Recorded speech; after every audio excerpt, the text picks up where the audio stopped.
ગ્રામજનો, મારા શિક્ષક મિત્રો અને આપ મારા વાલા વિદ્યાર્થી ભાઈઓ તથા બહેનો, આજના રાષ્ટ્રીય પર્વની ઉજવણી આપણે ઈષ્ટદેવની સ્તુતિથી કરવા જઈ રહ્યા છીએ. તો આપ ધ્યાનની મુદ્રામાં બેસશો.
Vande Devi Sharada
અધ્યક્ષ તરીકે દરખાસ્ત મૂકું છું.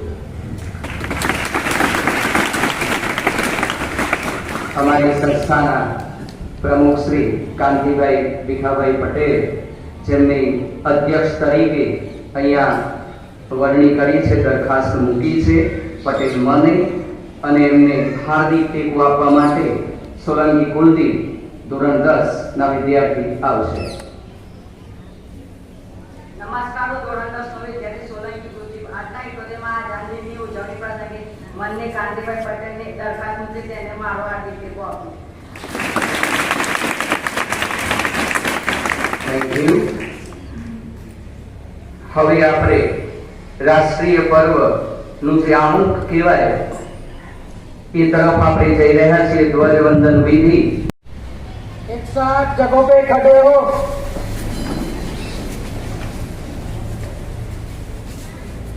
स्क्वाड साधनों के सावधान. स्क्वाड विश्रामों के विश्राम. स्क्वाड सावधानों के सावधान. लीडर के लिए वंदे मातरम गीत शुरू कर. वंदे मातरम, वंदे मातरम, सुजलाम सुफलम मलयज शीतलम शस्यश्यामलम मातरम. वंदे मातरम, शुभ्रजोत्सनं पुलकितयामिनी फूलकुसुमित द्रुमदलशोभिनी सुहासिनी सुमधुरभाषिणी सुखदं वरदं मातरं. वंदे मातरं, वंदे मातरं.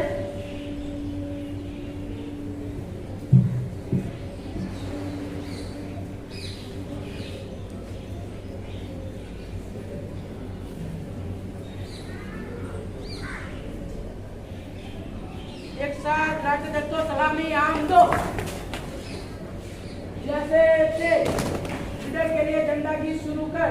विजय विश्व तिरंगा प्यारा झंडा ऊंचा रहे हमारा, सदा शक्ति सरसाने वाला, प्रेम सदा बरसाने वाला, वीरों को हरसाने वाला, मातृभूमि का तन मन सारा. झंडा ऊंचा रहे हमारा, शान न उसकी जाने पावे, चाहे जान भले ही जावे, विश्व विजय करके दिखलावे, तब होवे प्राण पूर्ण हमारा. झंडा ऊंचा रहे हमारा.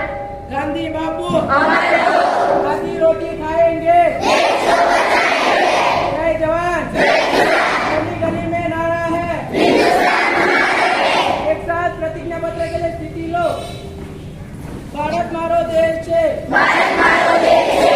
બધા ભારતીયો મારા ભાઈ બહેન છે. બધા ભારતીયો મારા ભાઈ બહેન છે. હું મારા દેશને ચાહું છું. હું મારા દેશને ચાહું છું. અને તેના સમૃદ્ધ અને વૈવિધ્યપૂર્ણ વારસાનો મને ગર્વ છે. અને તેના સમૃદ્ધ અને વૈવિધ્યપૂર્ણ વારસાનો મને ગર્વ છે. હું સદાય તેને લાયક બનવા પ્રયત્ન કરીશ. હું સદાય તેને લાયક બનવા પ્રયત્ન કરીશ. હું મારા માતા પિતા શિક્ષકો અને વડીલો પ્રત્યે આદર રાખીશ. હું મારા માતા પિતા શિક્ષકો અને વડીલો પ્રત્યે આદર રાખીશ. અને દરેક જણ સાથે સભ્યતાથી વર્તીશ. અને દરેક જણ સાથે સભ્યતાથી વર્તીશ. હું મારા દેશ અને દેશ બાંધવોને મારી નિષ્ઠા આપું છું કે હું મારા દેશ અને દેશ બાંધવોને મારી નિષ્ઠા આપું છું કે તેમના કલ્યાણ અને સમૃદ્ધિમાં જ મારું સુખ રહ્યું છે. તેમના કલ્યાણ અને સમૃદ્ધિમાં જ મારું સુખ રહ્યું છે. जैसे थे. एक साथ जगहों पे बैठ जा.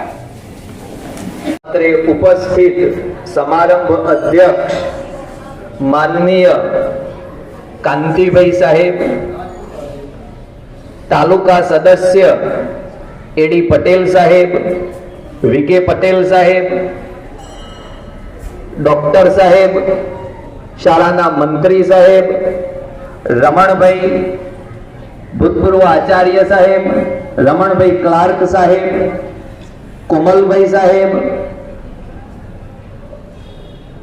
જેવી પટેલ સાહેબ અને મંચ ઉપર બિરાજમાન સર્વે મહેમાનશ્રીઓ, ગામમાંથી પધારેલ નાગરિકો, બંને શાળાનો સ્ટાફ પરિવાર અને મારા બંને શાળાના વાલા વિદ્યાર્થી ભાઈઓ અને બહેનો, આ તબક્કે શાળા પરિવાર વતીથી આપ સર્વેનું હાર્દિક સ્વાગત કરું છું. આજે આ ગૌરવવંતા દિવસે આપણે આપણી દેશની આઝાદી માટે જે ક્રાંતિવીરોએ, સ્વતંત્ર સેનાનીઓએ એમના પ્રાણોની આહુતિ આપી છે, એમને યાદ કરવાનો આજે દિવસ છે. આ દેશની આઝાદી માટે આપણા પૂર્વજોએ કેટલીય યાતનાઓ વેઠી છે.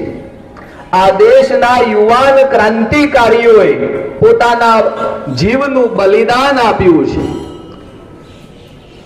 કચ્છમાં માંડવીના વતની શ્યામજી કૃષ્ણ વર્મા 1857માં એમનો જન્મ થયો. વકીલાતના અભ્યાસ માટે લંડન ગયા.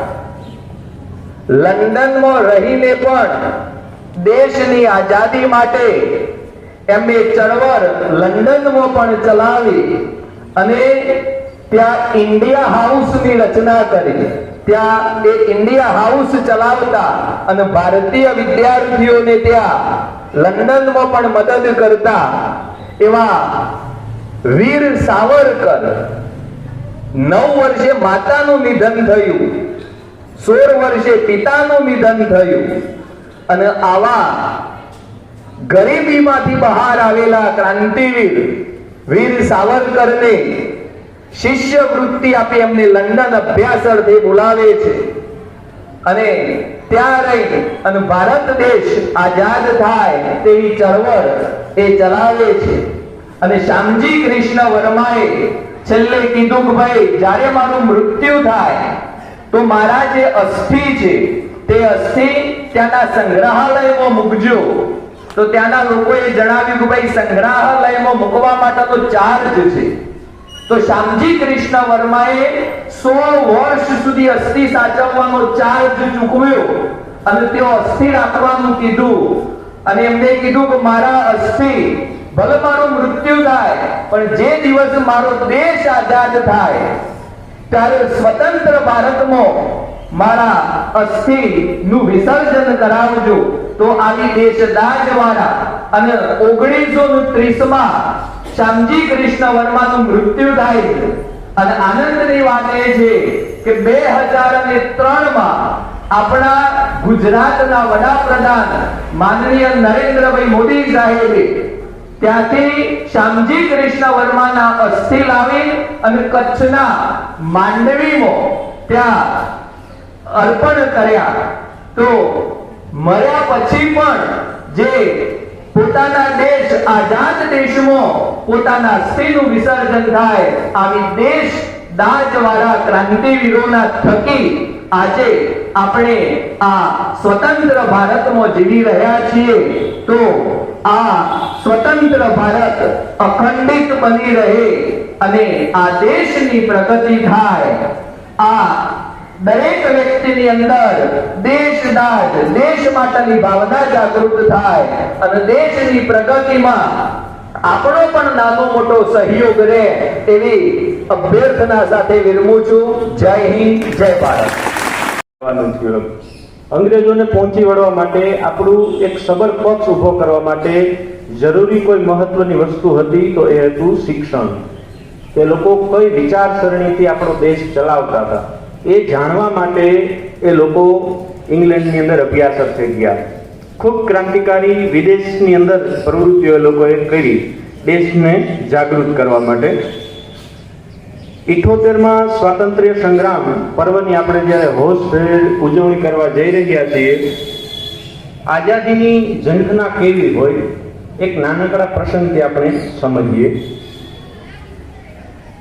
17મી 18મી સદી દરમિયાન અમેરિકામાં છે હબસી પ્રજાને ગુલામો તરીકે રાખવામાં આવતી હતી. હબસી પ્રજાઓને ગુલામી તરીકે રાખવામાં આવતી અને ગુલામો છે એ અમીરોની શું ગણાતી? સંપત્તિ ગણાતી હતી. જેની પાસે ગુલામ છે એ ગુલામોનો ગણતરી સંપત્તિની અંદર થતી અને એમાંથી કોઈ ગુલામ નાસી જાય એ સ્થાન છોડીને તો એને પોલીસ પકડે, સજા કરે અને એવામાં એક હબસીને કોર્ટ સમક્ષ રજૂ કરવામાં આવ્યો. એટલે કોર્ટે પૂછ્યું કે શું કામ તું તારા માલિક શેઠ પાસેથી જતો રહ્યો? તો તો અપસીએ જવાબ કોર્ટે પૂછ્યું તું શું કામ જતું રહ્યું, તારી પાસે કોઈ કારણ છે? શું તને કે ટાઈમે જમવાનું નથી આપતા? તો કે ના, જમવાનું તો આપે છે. તો કપડાં નથી આપતા તને પહેરવા માટે? તો કે આપે છે. વેતન નથી આપતા? તો આપે છે. તને એટલી બધી વસ્તુ આપે છે છતાં પણ તું એની પાસેથી નાસી કેમ જા છો? ઘડીક વાર માટે અપસી છે એ સંભળી ગયો અને પછી એને આશ્ચર્યચકિત થઈને જવાબ આપ્યો કે મેજિસ્ટ્રેટ, એ જગ્યા હજી ખાલી છે, આપ લઈ શકો છો. એટલે કહેવાનો અર્થ એ કે બધું જ મળી જાય, ભૌતિક સુવિધાઓ, સંપત્તિ, હૃદયની અંદર જે માણસની આઝાદીની ઝંખના છે એ કોઈ વ્યક્તિ આપી શકતો નથી. એ ખુદ કુદરત નિર્મિત છે અને દરેક નાગરિકનો આ વિશ્વ વસુદેવ કુટુંબકમની અંદર એ બધાનો ભાવ છે. તો આવું આજે વિજય લઈ અને આવશે ધોરણ 11ની બહેનો પટેલ હેલનની ટીમ. આવો અને બંને શાળાના આચાર્યશ્રી, શિક્ષક મિત્રો અને ગામમાંથી પધારેલા તમામ વાલીગણ અને વિદ્યાર્થી મિત્રો, બાળક જોઈ જે રીજે બાળક જોઈ જેને વત્સલ મુરત સ્નેહ સુરત હૃદયના વંદન હો, એવા વિદ્યાર્થીઓએ આજે સરસ મજાના પ્રોગ્રામો ભારત માતાની રક્ષા માટે આજે દેશમાં તિરંગા ઝંડાને ફરકી રહ્યું છે. એના માનમાં દરેક વિદ્યાર્થીઓ અને ગર્દિત તિરંગા ફરકી રહ્યા છે. પણ મિત્રો એટલું યાદ રાખજો કે તિરંગાની લાજ રાખવા માટે દેશના ઘણા જવાનો શહીદ થયા છે અને એ ઝંડાની શાન સાચવેલી છે. એટલે તમે પણ કોઈ જગ્યાએ રસ્તે રજડતો તિરંગો દેખો તેનો વ્યવસ્થિત સલામત રીતે નિકાલ કરજો અને ગમે તેવા રસ્તામાં પડેલો તિરંગો હોય તો તમે એને લઈ લેજો કે તમારા ચરણ રસ્તી અસ્પૃશ્ય ના થાય. તિરંગાની શાન જાળવજો. તિરંગાનું અપમાન કરવાથી શું થાય ખબર છે? તિરંગાનું અપમાન હાર્દિકે કર્યું હતું અને રાજસ્થાની જેલમાં 1.5 વર્ષ સુધી હળ્યો હતો. પણ એ હવે ભાજપમાં આવી ગયો એટલે પવિત્ર થઈ ગયો. હંમેશા તિરંગાની શાન સાચવવી જોઈએ અને જે કોઈએ ગુનો કર્યો હોય એ ગુનાની એને સજા થવી જ જોઈએ. તમારી પાસે સત્તા હોય એટલે સત્તાનો દુરુપયોગ ન થાય. સત્તા પચાવતો આવડવી જોઈએ. અત્યારે હું વડા શાળાનો આચાર્ય હતો એ વખતે મારી પાસે સત્તા હતી એટલે હું જે કરવું તે કરતો હતો. પણ આજે વડા શાળામાં જઈને હું જાઉં તો મને કોઈ સત્તાનો ઉપયોગ કરવા દે ના. એટલે તિરંગાની શાન જાળવજો. અને વિદ્યાર્થી મિત્રો, એક ખાસ સૂચના, જો કોઈ મસાલા ખાતા હોય તો ના ખાતા અને ભણવામાં ધ્યાન રાખજો. મોબાઈલ વધારે વાપરજો. મોબાઈલમાં જ શિક્ષણ મળશે. મોબાઈલ મહેરબાની કરીને વાલીઓને પણ સૂચના છે કે મોબાઈલ તમે તમારા વિદ્યાર્થીને ના આપો. તમારી ગેરહાજરીમાં એ ભણવાનું કામ નથી કરતું, એ મોબાઈલ જ ફેલા કરે છે. અને મોબાઈલની અંદર એટલી બધી એપો છે કે એમાં સારી પણ છે અને ખરાબ પણ છે. પણ લગભગ રાખ્યો છે એ ખરેખર એક સુંદર અને સારો પ્રોગ્રામ છે.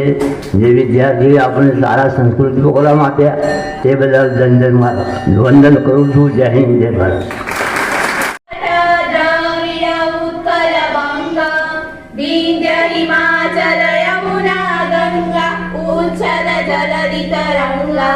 तव शुभ नामे जागे, तव शुभ आशीष मागे, गाहे तव जय गाथा, जनगण मंगलदायक. जय हे भारत भाग्य विधाता. जय हे, जय हे, जय हे, जय जय जय जय हे. एक साथ जगह पे बैठ जाओ.